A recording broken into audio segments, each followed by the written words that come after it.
Danny, the autopsy expected tomorrow, what are you going to be watching for? Obviously, it's going to be cause and manner of death. On the one hand, what if she died due to exposure or something that appears accidental?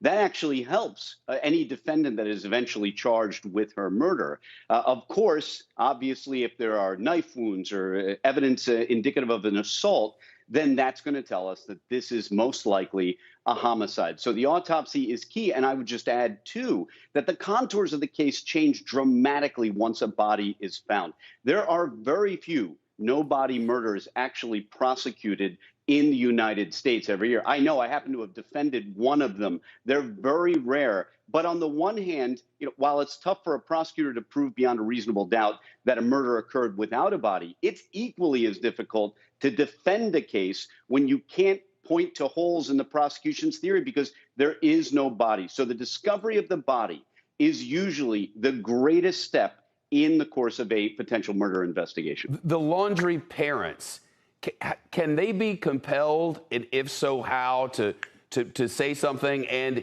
if they knew something, if they knew of some illegality, could they as well be charged?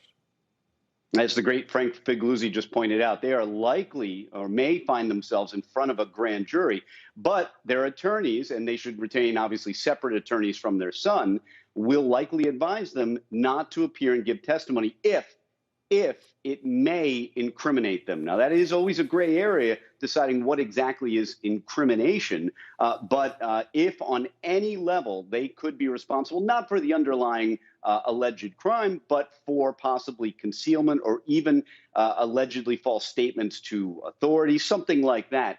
In an abundance of caution, any attorney, if they're called before a grand jury, is likely to advise them to assert their Fifth Amendment privilege against self-incrimination. Yeah, there's so much more to learn here, and I'm hoping we do. Danny, thanks so much. I appreciate your time.